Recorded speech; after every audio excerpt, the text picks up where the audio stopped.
The UFC is headed to Canada, and they are taking 2 title fights with them. Belal Muhammad will be defending his belt for the very first time. Valentina Shevchenko will be defending hers for the 8th time, but the first since winning it back from Alexa Grasso. My name is Angelo. This is We Want Picks, and I'm going to break down the entire UFC 315 fight card, giving you my picks, predictions, bets, and DraftKings Fantasy Plays. I'm also about to break the norms, break the rules with social media marketing. Instead of going to my website and showing you my event simulator that simulates fights and gives you picks and DraftKings lineups, instead of going to my website and showing you the optimizer that will build DraftKings fantasy lineups for you, I'm going to show you the competition. My website is $10. You'll get the optimizer, the simulator, a bunch of other tools. But let me show you the competition. This is Roto Grinders. Roto Grinders has similar packages, except instead of $10 a month, it's $50. The single sport Roto Grinders package for MMA alone is $50 a month. And all that gets you is an optimizer, some strategy, and access to a Discord. If you say, but what about the simulator? I want the simulator, Angelo. Well, SaberSim has one. And SaberSim charges $97 a month. $97 a month. That is 10 times what we charge. If you go to WeWantPicks.com, we have a full suite of tools and insight and information. But we're not a giant greedy corporation. It's me, Jacob. We have a couple of affiliates in Bet Sam and Artem. We have Josh the web guy, and we have a developer. That's the entire thing. And all of us work together to put out the quite literal best product in this space. If you go to WeWantPicks.com, it's only $10 to unlock everything. There's no tiers. If you go to Roto Grinders, you'll see there's tiers. $30 for the combo light, $99 for the combo pro, $50 for single sport. We don't do any of that bullshit. It is $10 for quite literally every single thing on the website. If you want copy-paste bets, we've got the bets. You want picks, we have picks. You want an artificial intelligence, we have that. You want a DraftKings fantasy optimizer, we have an optimizer that it's preloaded with quite literally the best projections on the planet. But it also has this brand new beginner mode. Maybe you're watching this video and you're not the DFS guru. You're not somebody that really fully understands how to use an optimizer. And we've got you covered because we built an industry-first beginner mode because we understand the 40+ thousand people that watch our videos every single week. Not everybody has the same level of understanding or care or interest in DraftKings Fantasy. So we said, you know what? We want people to love this sport as much as we do. So when we build our own optimizer, instead of leasing one from somebody else, let's do a beginner mode. So instead of needing to know every number and the formula and what all that crap has to do with anything, all you need to do is be able to answer simple questions. For example, the first question while using the beginner mode is, are there any fighters you absolutely do not want in any lineups? The next question is going to be, who are your most confident favorites? The next question is going to be, who are your most confident underdogs? You answer a few of those and it'll build the lineups for you. Once you've dipped your toes in the water, you understand this a little more, you can use the fight simulator. What the fight simulator is going to do, it has every single fight on this card. It's preloaded with all sorts of information and insight. If you want to make adjustments to the implied probability, you can. If not, you click Run Simulator. And what this is doing is it is simulating every single fight 100,000 times. It's bringing in historical grappling stats, historical striking stats. It's bringing all that information in and simulating those fights. Once it's done with that, you can deep dive each individual fighter. For example, I can say, all right, I want to see Benoit Saint-Denis. I want to see in these 100,000 simulations, how many DraftKings fantasy points is he projected to score? What are his takedowns going to look like? And then we go from there and we'll see the option to build DraftKings fantasy lineups. I'll click a button. It'll build those lineups. All of this is only $10. And there's 50 other things in here that we didn't even talk about. You want to support the boys. You want to unlock the quite literal greatest value in this space. WeWantPicks.com. Click Become a Member at the top. It's $10. Don't let the greedy $50 a month Roto Grinders get you. Don't let the greedy $300 a month SaberSim get you. WeWantPicks.com. Click Become a Member at the top. Support the boys. And it's been working. Here's just a couple of screenshots from a couple of random comments and DMs I got after UFC Des Moines. The screenshot under my recap video here said the optimizer came in clutch. That DraftKings Fantasy. I knew Bo was going to shit the bed. NYC went up and he built an optimal lineup in DK Captain's mode. Went ahead and made $3,500. These are premium members that use the tools. It's $10. If you hate it, cancel. If you love it, keep it. It's freaking $10. You realize that this $300 a month pricing for SaberSim, we offer a lifetime plan. A lifetime plan for $300. $300, you have full access to We Want Picks for eternity, forever. No matter what we add, $300. SaberSim's getting people for that every single month. Maybe Luigi Mangione was onto something with this corporate greed. That's a deep cut and a dark one. Let's go ahead and break down this card. We have 12 fights. One of them brand spanking new. But we're going to open up with Bekzat Al-Zaman, and he is taking on somebody who I enjoy breaking down and I pick quite often, Brad Katona. Bekzat Almakhan is an interesting breakdown here because he's a talented guy. He's a good regional guy. He came into the UFC. He lost to Umar Nurmagomedov. He landed 5 strikes. 15 minutes, landed 5 total strikes. And that's because one of the very first strikes he landed dropped Umar. And Umar was like, nope, I'm not playing this game. And then full-blown takedown, control for one of the most boring fights you've ever seen in your entire life. So we don't have much to go off of with Bekzat's UFC career because there was nothing there. What we can go off of is the regional scene. And on the regional scene, he has decent offensive wrestling. He's got good striking. He's a prospect. That's why he's the favorite in this matchup.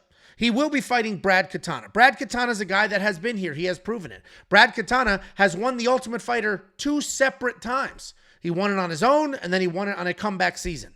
If you go through his fight history, it's hit or miss. He's got good wins. He's got some losses. One of those losses is to Merab Davishvili. The Garrett Arnfield loss was tricky. A lot of people think Brad won that fight. Jesse Butler win. Jean Matsumoto lost. Like, it's hot and cold. It's give and take. He doesn't win every single fight. But what he does do is come forward, land a bunch of strikes, work for your money. Brad Katona is a guy that I know what I'm going to get. I know what he's not great at. I know what he is good at. I know that he's got good cardio. He works his ass off. He will move forward. He will stay busy, and he will work. There's too many unknowns in the Bekzat side. And Bekzat's going to fall into a category of the Jordan Vucenics of the world. Rodrigo from last weekend. He's going to fall into the category of fighters who made a UFC debut on short notice, lost that UFC debut, but did so in good fashion. So then we all convinced ourselves, this is a great fighter. Imagine how good he looks with a full camp. And so then we all jump on that train, bet on that fighter. They become a huge favorite, and then they yet again lose. I'm not going to fall into that trap. I'm not falling into that trap again. Jordan Vucenic, that was it. That was the last time I was falling for that trap. Brad Katona has a very good opportunity to win this fight. And if we look through his stats, even in losses, he can put up some very real numbers. 63 points in this loss to Jean Matsumoto. 56 in the loss to Garrett Arnfield. I'm going to shoot my shot. I'll spend the $7,600 on Brad Katona. Let's say he got the Jean nod. That would be a 93-point fight. Let's say he got the nod in the Garrett Arnfield fight, which was very close. That's 86. So Brad Katona, a solid underdog here at $7,600. I will spend that money. I'm not going the Bekzat side. The guy lost his UFC debut. I understand it was to Umar Nurmagomedov, but I'm done picking UFC debuts after losses. You lost that fight. Why am I assuming you're going to win the next one? Then we have Daniel Santos stepping up on short notice to take on a Jeong Lee. This was an interesting fight because you'll see here, Daniel Santos is priced as the favorite at $8,300. He opened at a good size favorite, but as the week has gone on, as days went by, people looked and said, that Jeong Lee guy's pretty big. Jeong Lee's the one that's had a full camp, and the money has gone on that. The line has full swung. Daniel Santos is full-blown the underdog now. I'm still on the Santos side. I think Santos wins this fight. He's an old-school shooter-box guy. And I'm sorry, let me back up. I'm not picking him to win the fight. I think he will fight for your money. I worded that very poorly. I think Daniel Santos is a decent DraftKings fantasy play. Now let me explain how he fights. He's an old-school shooter-box guy. He's a striker. He's going to come forward. He's going to look to take your head off. Then, if you end up on the ground, he'll play the guard game. All of the shooter box guys fight almost the same way. Not every single one's exactly the same, but a lot of them are the same way. And Daniel Santos dyes his hair, looks the part, fights that way. Moves forward, wildly aggressive. Will shoot some takedowns, decent BJJ off his back, but he will play the guard game, and he will fade as fights goes on. He's pretty tough. He's pretty durable. He'll hang out. He'll try to make something happen, and if he can't, you're just going to ride him out with some takedowns. But he will fight for your money. He has a very good record, and he's certainly the more dangerous of the two. He's taking on Jeong Lee. Jeong Lee is a pretty well-rounded guy. He's explosive. He does have some power. He is confident and technical. He will engage in a firefight. Didn't quite work out for him last time when Hyder Amel knocked him out, but he can be hittable. And that's the problem. His hands are low. He can be hittable. Daniel Santos, I think, is a very good underdog here. I am not going to bet or pick or draft Jeong Lee for DraftKings Fantasy because I don't think he's going to cover this almost $8,000 salary. And yes, he's a dog. And now he's the favorite in real life, which tells you, whoa, you can get a favorite at dog money. You should do that. I'm not going to do that here because DraftKings Fantasy comes down to how well you score. And it is possible he comes in here and gets a whole bunch of takedowns like he did against Blake Builder. But look at that. He only scored 73 points against Blake Builder. Daniel Santos is dangerous. Daniel Santos is just going to come get after it. I don't think Jeong Lee is going to be able to finish Daniel Santos, so we might end up with a weird pitter-patter decision, maybe a couple of takedowns. I don't know if he's going to cover the salary. I'm not putting him in my lineup. Then we have Marc-Andre Barriault, and he's taking on old, used-up Bruno Silva. And I'm using those words on purpose because Marc-Andre Barriault is on his own very unfortunate losing skid. But let's look at those losses. Dustin Stoltzfus, that loss actually is not great. Dustin Stoltzfus is not very good. That's not a great loss. The Joe Pyfer loss is a quality loss. The Chris Curtis loss, a very quality loss. And before that, a couple of good wins. Every loss is decent. Every win is good.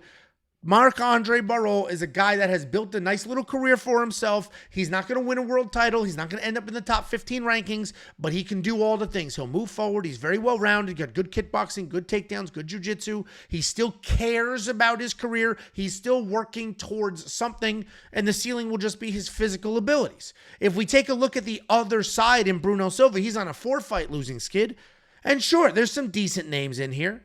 Shara Bullet, Chris Weidman. A lot of people think he got screwed in the Weidman fight with the double eye poke. Naridiv. These are decent losses. The problem is Bruno Silva doesn't seem to give a shit. He seems very done. He doesn't seem to care anymore. He's going to show up. He'll bite down, throw a couple of bombs. Those don't work out for him. On goes the fade. And if we zoom out just a little further, sure, he beat Brad Tavares. He knocked him out. He does have that big power. Two loses. Oh, my God. I'm coming apart at the seams. I traveled all week, guys. I've been up since 3 o'clock in the morning. 2 losses in a row before that. Michelle Pereira. You see? Alex Pereira. And that was actually a competitive back and forth fight where it's like, oh, Bruno Silva. He's a man. He just went toe-to-toe, blah, blah, blah. Gerald Mearshart dropped him. Then he beats Tavares. So we have 1, 2, 3, 4, 5, 6 losses in his last 7 fights. And again, only the Alex Pereira fight was a reflection of his actual skills. The rest of those losses were more about his lack of caring, his lack of seemingly investment. You can see the body transformation in the wrong direction. I don't think Bruno Silva cares anymore. He does have power in his hands. He will always have power in his hands. And as long as he doesn't clip Marc-Andre early, I think Marc-Andre gets it done and could potentially be decent little draft here. Marc-Andre Barriault is $8,400. Let's just go back to him real quick. In his wins, he scores okay. 81, obviously 120 with a finish. I don't know if he'll get a finish, but if we look at some of these wins, I think Marc-Andre may be worth that salary, mostly because Bruno Silva just does not care at all anymore. Then we have Navajo Stirling. Navajo Stirling is a young prospect. Navajo Stirling is a guy that everybody, mostly the Kiwis here, went on and on and on. Next big thing. Huge UFC prospect. Unbelievable striker. Then he came out here against Tokotokos and basically pot-shotted his way to a decision. Nothing spectacular, nothing fancy. Let me just jab, jab, jab straight, jab, jab, jab straight, jab. And that was it, which is why he only scored 67 points in this win. So while I don't think Navajo Stirling is quite the prospect that everybody says he is, I do think he's a high-level striker. I do think he wins this fight. I will not be spending this money. And Navajo Stirling is exactly that. He's a high-level striker, a former professional kickboxer. He's early in his MMA career. He's trying to make it work. He's part of that Izzy fight camp, City Kickboxing, which actually, 3-4 years ago you say that and it meant something. Now you say it and it actually brings the opposite, where it's like, shit, I actually wish he was kind of at a better camp City kickboxing, all those fighters are just kind of a little overrated in the last couple of years. But Navajo Stirling is a very good, very high-level kickboxer, and I think that's all he's going to need here. He's taking Ivan Erslan. Ivan Erslan's a powerful striker. So instead of the technical work his way in and out and handle range, he's just going to bomb. He can end your night with one single punch. He can alternate between technical at times or bully. Get in your face, try to light you up. If he's going to try to play that technical game on the outside, then Navajo Stirling's going to touch him up, make it happen. If he's going to try to get in the pocket and make it an ugly fight, I also think Navajo Stirling keeps the range, makes it work on his own, and Navajo Stirling can also get into a fist fight. Navajo Stirling is young in his career, doesn't have quite as much experience as Ivan does, and if Ivan wants to come in here and look to wrestle, it could be very interesting. But I do think Navajo Stirling's going to get it done. I think it's striker versus striker, and Navajo's the better striker, so I'm just going to keep that as simple as I possibly can. Then we have Iwan Cutelaba, and he is taking on Modestas Bukauskas. Iwan Cutelaba is a kill or be killed kind of guy. He did hit in 2024 a couple decisions in a row, and all of a sudden it's like, whoa, is Cutelaba durable? The hell's up with this? But every other fight in his career is finish, get finished, finish, get finished. Iwan Cutelaba is a guy that built his career on his grappling, started to knock some people out, and then just turned into a reckless psychopath who moves forward, bombing away. If he gets a takedown, great. If he doesn't, he's just going to try to swing and knock your head off. His chin doesn't quite support that game plan because he can be knocked out as well. He is coming off that submission win over Erslan. Before that, he beat the gentleman we just broke down, Erslan. Iwan Cutelaba is obviously a wildly dangerous guy, but also a very finishable guy. He's taking on Modestas Bukauskas. Modestas Bukauskas, a very good striker. He's versatile. He's dangerous on the feet. He is a little low volume because he's trying to pick his shots and find the right ones. He doesn't just come in all loose and reckless. He does get hit more than he hits his opponents, but he's got a good 71% takedown defense. He's typically just a striker, but he will work in takedowns like he did in that win over Marcin Prochniak. If I'm zooming out and I'm looking at these guys, Iwan's the better athlete. Modestas is the better fighter. So Modestas is going to be the pick. He's the better overall fighter, so I am picking him to win this fight. $8,000 salary. Honestly, I'm going to do it because Modestas is a guy that can finish people. Iwan Cutelaba is a guy that can be finished. Obviously, we've seen some durability. Those two fights in 2024 lasted. His last two fights, he won. So it has been a while since Iwan's been knocked out, but I do think Modestas, as the better fighter, has the upside here if I'm looking at salary. If we work our way up, now we get to the interesting fights. We got Jasmine Jasudavicius, and she is taking on Jessica Andrade. By far, the best test for Jasmine. Jasmine has had an interesting career because she has a bunch of good fights, good wins. All right, she beats Kay Hansen in a UFC debut, loses to Natalia Silva. Natalia Silva is very good. She's on this card. Puts together a couple of wins, loses to Tracy Cortez. Tracy Cortez, a very good fighter. And now she's on 4 wins in a row. There is a piece of me. I'm about to pick Jasmine. I think she wins. She's going to come forward. She'll box a little bit, hopefully wrestle. In the press conference, she's made some comments like, oh, I'll bang with her. The fuck you will. The fuck you. Wrestle. Just wrestle. This is the biggest fight of your career at this point. Just get the win. Then you're on a 5-fight win streak. You beat a former world champion. Do not stand there trying to prove something to your Canadian friends. Don't do it. That's stupid. I think Jasmine wins because of all of these stats. 3 takedowns, 7 minutes of control. 3 takedowns, almost 7 minutes of control. 4 takedowns, 9 minutes of control. 2 takedowns, 12 minutes of control. That is why I'm picking her to win. So hopefully that's the game plan. But what does make me nervous is this 4-fight win streak, oddly enough. What goes up must come down. Jasmine is not a top 5 fighter in the world. I don't know if she's top 10. She probably can be top 10, and with this win, she will be. But I do worry sometimes about these streaks. We get these like top tier mid-level, right? She's not an elite fighter. She's top tier mid-level. She's on the cusp. And we get some of these situations where they put together some good wins. We start to really rally and like, wow, okay, all right. And then they get the loss they should get. And on paper, the odds say one thing, but all right, Jessica Andrade is young, the younger fighter here, strong as shit, a former world champion. And if Jasmine does not get those early takedowns, this could look like when Jessica stopped jiu-jitsu phenom Mackenzie Dern. And let's look at Jessica. Jessica Andrade, she is coming off that loss to Natalia Silva, but Natalia Silva fights very differently than Jasmine Jasudavicius. Natalia Silva hung out on the outside, was just way faster, way cleaner, much better striker. She literally more than doubled Jessica Andrade's strikes. And Jessica Andrade is a bully. If Jessica Andrade can get in your face and push you around and bully you, she will have a ton of success. If you fight technical with her, she will not have that success. Jasmine is not a technical striker. So Jasmine cannot win a striking match with her because I imagine Jessica will be able to bully her. What Jasmine is a very good wrestler. And Jessica's had some questionable takedown defense in the past. She's been taken down by most of these women here. And I think it's more of the same. If we look at the Mackenzie Dern fight, though, that is the one that worries me a little bit. Mackenzie Dern just was feeling herself in the striking and bang, done. And Mackenzie is durable. Jasmine is also durable, but all of a sudden, some power coming from the Bat Estaca. Some of you Portuguese people, let me know what the hell that is. Some power coming from that side could all of a sudden have Jasmine shooting bad takedowns and getting lit up. Jasmine's the pick. I will put her in my lineup because if she does what she's supposed to do, she'll score a ton of points. Then we have Mike Malott and Charlie Radtke. Mike Malott and Jasmine Jasudavicius have shared a fight card 3 separate times. They're teammates. They're like best friends. They're building these two up together. And I get it. Both good looking. Both can be exciting. Mike Malott was very exciting for the first chunk of his career.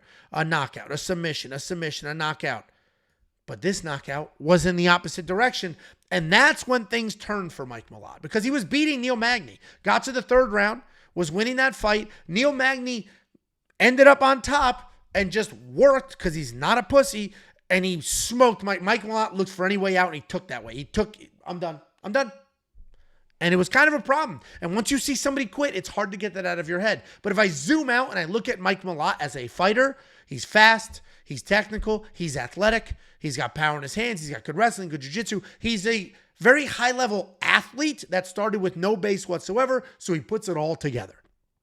In theory, Mike Malott wins this fight. I am picking him to win this fight, but I am not drafting him at $8,900 because I think the fight looks exactly like this Trevin Giles fight. The more technical striker on the outside, maybe he gets a takedown or two, and you can see he scored like absolute shit.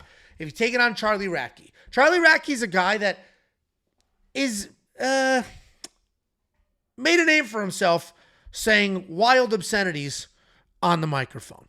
After beating Blood Diamond, no less. Then he came out here, beat Urbina. Okay, knocked him out cold. He loses to Carlos Prates, but that's fine. Most people did.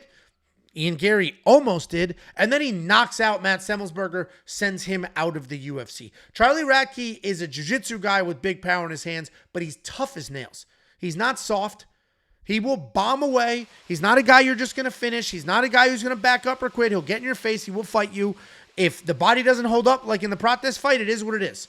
But he's not going to quit. Neil Magny's on top. He's not just accepting, I'm going to get finished here. Mike Malott's the better fighter. Mike Malott's the more athletic fighter. Mike Malott's the more well-rounded guy. Mike Malott's the pick. I'm not putting Mike Malott in my DraftKings fantasy lineup because I don't see him finishing Charlie, and all the upside is on Charlie. So if you are entering multiple tournaments and you want to use the DraftKings optimizer, I recommend making some adjustments to Charlie Radtke.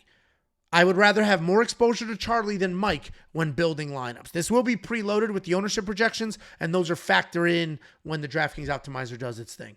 But if we head back here, the pick is going to be Mike Malott. DraftKings fantasy-wise, Charlie Radtke at $7,300 is not a terrible idea. Then we have the main card opener, Benoit Saint-Denis with a brand new opponent. And unfortunately for all of us, he got a brand new opponent before they established his pricing. Because Benoit Saint-Denis was an underdog with his original opponent. He was fighting Joel Alvarez, and the general consensus was Joel's too good of a striker. Joel's too good on the ground. What the hell's Benoit going to do? So Benoit was an underdog. Then Joel pulled out, and then they gave Benoit a regional journeyman. They said, here you go. And now he's a minus 1,500 favorite. $9,700 is a lot of money to spend. He's probably worth it. He might beat him the same way he beat Frivola, the same way he beat Moises, the same way he beat the other Bonfim, the same way he beat Gabriel Fly Morena, the same way he beat Dustin Stolze. I think Benoit Saint-Denis wins this fight. He's chaos. He moves forward. He'll get in your face. He'll try to take you down. He is chaos, and he's relatively tough. Obviously, Dustin Poirier knocked him out. He said he had a staph infection. I don't believe it. Moicano ended up catching a kick, getting him to the ground, and mauled him to start the first. So then in the second, Benoit was kind of defeated. None of that's going to happen here. Benoit should be in your lineup. If we take a look at the other side, he is fighting Kyle Prepolec. Kyle Prepolec's not making his UFC debut. That is, the general consensus on Twitter was like, oh, he's getting a debut. Nah, technically speaking, it's not his debut. You can see here he had 2 losses in 2019. They cut him. He went on the regional scene, got all the wins, and now here he is on short notice. He's just okay. He'll come forward. The striking's not great. He will shoot some takedowns. Takedowns are okay. He'll grapple more than he'll strike. He's not very technical on the feet. He is tough, though. He's not somebody you're just going to knock out. It's not somebody you're going to maul. He is stepping up on about a week's notice after a nice little run on the regional scene. Kyle's not going to win this fight. And it's just, it's that simple. Benoit should be in your lineup. Then we have Natalia Silva taking on Alexa Grasso. This is an interesting fight because the general consensus here is Natalia Silva absolutely outworks Alexa Grasso. I will say, let's start with the Alexa Grasso side. If we take a look at Alexa Grasso's record, and yes, let's keep in mind she is up in weight here, but let's take a look. Once she sort of hit a little bit of a rhythm, she beat Karolina Kovacevic, who is a high-level striker. She beat her with striking. She loses to Carla Esparza, who's a nonstop wrestler, fine. And then she hits her little streak. She goes up in weight, beats Kim, beats Macy Barber, beats Wood, beats Araujo, beats Valentina. She's losing to Valentina in a scramble, catches her, whatever. In the second fight, works to a straight-up draw. She's doing all of this with her striking. Obviously, the Valentina fight, the first one, she caught her, snatched her back, choked her, made it happen. But for the most part, Alexa Grasso's winning these fights against good strikers and good fighters with her striking. She's fast, she's clean, she's accurate, and the speed works for her because she is so small. She doesn't really have that big power. Alexa Grasso is a good technical striker, and she is fighting another good technical striker, but a bigger one. So if I'm looking at this and I'm looking at Natalia Silva, what Natalia Silva has done is absolutely incredible. Her UFC run is spectacular. Her UFC debut, she beats very good wrestler Jasmine Jasudavicius. She beats Bleda, who's no longer UFC. Leonardo, who's no longer in the UFC. Andrea Lee, a couple years ago before she was Andrea Lee. Then Vivian Araujo. Then she absolutely works Jessica Andrade. So I understand the love coming in on Natalia Silva. The points do not work here. Meaning at $8,800, Natalia Silva should not be in your lineup. She's not going to finish Alexa Grasso. She probably beats Alexa Grasso the same way she beat Jessica Andrade. Just being bigger, faster, cleaner, staying on the outside. That's how she's going to beat her. But 117 significant strikes only gets you 79 DraftKings fantasy points. And then an $8,800 salary, that's not necessarily worth it. Natalia Silva is going to be the pick, but I'm not going to put her in my lineup.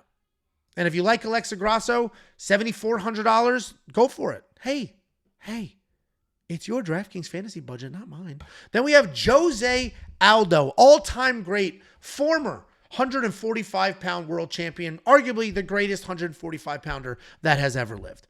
Jose Aldo made leg kicks the staple of his career, but he sort of abandoned them as of late. He's not really using them much anymore. He is still a technical kickboxer. He's still insanely durable given his age, given the weight cut down to 135 pounds for all of these fights.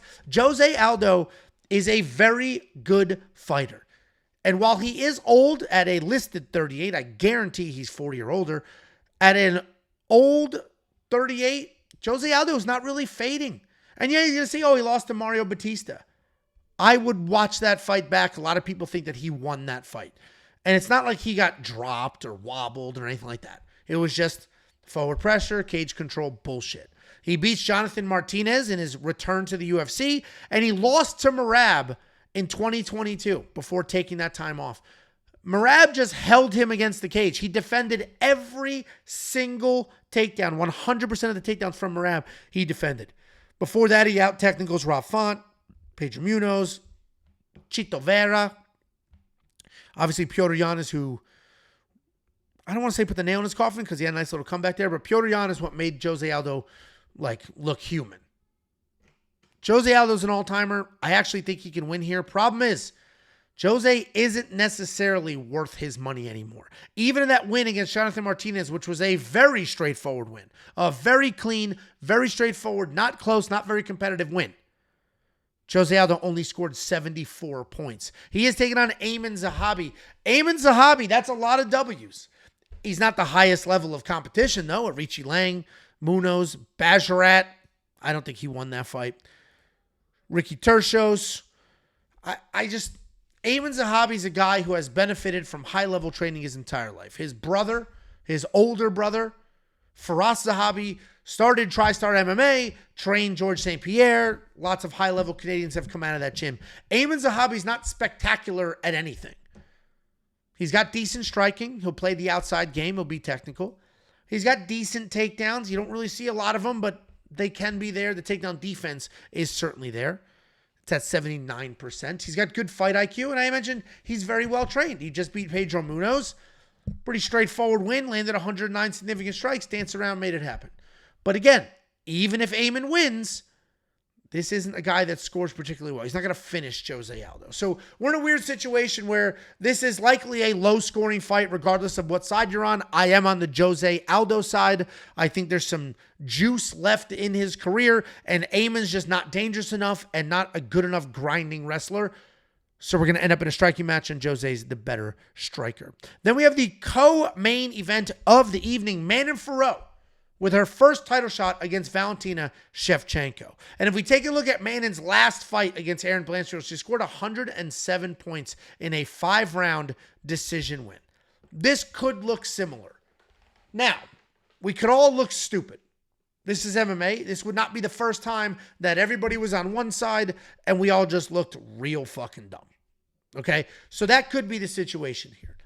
But I think Manon Fiorot is going to win this fight. There's a lot of narratives out there that she's younger. She's not much younger. It's like a year younger. She's not much younger. To me, Manon Fiorot is bigger, stronger. She's more powerful with the strikes. The takedown defense is excellent. So I think she ends up in a kickboxing match, and I think she can win a kickboxing match. There's some narratives out there. You'll hear it from Jacob. Her striking defense isn't there. Her head's straight up in the air. Valentina Shevchenko is not who she used to be. And we'll go look at Valentina. She's not who she used to be. Valentina Shevchenko, who fought Alexa 3 times, is not the current Valentina Shevchenko. Or sorry, not the previous one that built the legacy. This was a wrestling Valentina. She was losing the striking exchanges in the first fight. So she resorted to the wrestling. She ended up getting caught in that submission. In the second fight, also losing the striking exchanges, so resorted to wrestling. A lot of people think she won that 5th round, which won her the fight. Fine. And then finally, in the rematch, she actually did win, and that's because she went all in on the wrestling. She's not the striker she used to be. I don't think she'll be able to go all in on the wrestling against Manon Fiorot. Manon Fiorot's takedown defense is good, and she is enormous. Alexa Grasso went up in weight. Manon Fiorot could fight a weight class above. So I think Manon Fiorot wins this fight. I do not think she's necessarily a phenomenal pick at that price point. But if we just look at her last fight where she landed really clean, had some decent volume, we have 5 rounds to work with, I think some exposure to Manon makes sense. If you are on the Valentina Shevchenko side, I get it. She's the best to ever do it in this weight class. And if you think there's some life left and she's not slowing down and, Grasso was just a tough matchup for her because of how fast Grasso is, then great. Then Valentina's back. And you should throw her in your lineup. So whatever side you're on in this fight, you should have that person in your lineup. Exact same narrative for the main event. I have Belal Muhammad. He will be in my lineup. This dude scores unbelievably well in these wins. Obviously, against Gilbert Burns, it was all striking, didn't really grapple. But he didn't need the grapple. He's winning the striking exchanges. And Gilbert's a high-level grappler, so maybe he didn't want to engage in that. And totally fine. But if we look at the fights where he actually did wrestle, 149 points to win the belt against Leon Edwards. 102 against Sean Brady. He finished him on his feet. Didn't need the wrestle there. 108 against Vicente Luque. 132 against Wonderboy. Belal Muhammad, everyone wants to make fun of him from being boring, and the stat that keeps going viral is that he has, 4 hours of octagon time, 5 hours of octagon time, and 0 knockdowns. Even in the finish over Sean Brady, he didn't knock him down. It was a standing TKO. So Belal Muhammad is a nonstop wrestler. He hasn't fought in about a year. He beat Leon Edwards. He won the belt. He was supposed to fight Shavkat a few months ago, got hurt. He had a staph infection in his foot, so then we got pushed out. Now Shavkat's hurt, so he's fighting Della Maddalena. I do think he wins. And it quite literally just comes down to the fact that Della Maddalena struggles defending takedowns. Again, Jacob and I could not be farther apart. He is all over Della Maddalena. If you watch his Underdog Lock of the Week video, he is Della Maddalena is his Underdog Lock of the Week. He has been very firmly on that side. He has been saying for years, JDM is the best welterweight on the planet. He has not wavered from that stance. But I just zoom out a little bit and say, listen, Basel Chavez showed up on short notice, took his ass down a couple of times. Gilbert Burns took him down 7 times. Gilbert Burns took him down 7 times before getting knocked out. Gilbert Burns is old. So a younger, not younger than Jack, but younger than Gilbert, Belal Muhammad, with better wrestling than Gilbert Burns, better cardio than Gilbert Burns, better striking than Gilbert Burns. That Belal Muhammad probably wins this fight. If he wins this fight, he's going to score a ton of points. Belal Muhammad will be in my DraftKings fantasy lineup. Guys, that's my breakdown. If you care about this and you're taking it seriously, go to the website, wewantpicks.com. Use the tools. Let the event simulator simulate these fights 100,000 times for you. Let the DraftKings optimizer build lineups for you based off of stats and stats only. If you don't know what it is, use the brand new beginner mode. Check out everything else we have to offer. We have a line movement tracker. We have a prop hunter. We have the raw notes. We have a tape index. If we go to the tape index, let's say you do want to do some research. Like, you know what? I don't remember Benoit's last fight. All right, so let's go to the tape index. Let's select the event. You can do your research in the future all the way out to UFC 318. You can select your fighter. In this case, Benoit Saint-Denis. I have his full fight history here. I can see, oh, that Joel Alvarez fight was canceled. So I don't have any tape on that. Obviously, it didn't happen, and it would be in the future if it was going to happen. But I do have the tape on the Renato Moicano fight. Let me click here to expand. I can see he fought Renato Moicano. I can see how many strikes he landed. The takedown situation, if I click the red play button, the video will play. We have an unbelievable suite of tools, insight, and information. We are only $10 an entire month. WeWantPicks.com. Click Become a Member at the top. What are you going to do? Go to Roto Grinders and pay $50? Go to SaberSim and pay $100? It's $10 a month. WeWantPicks.com. Click Become a Member at the top. Good luck this weekend.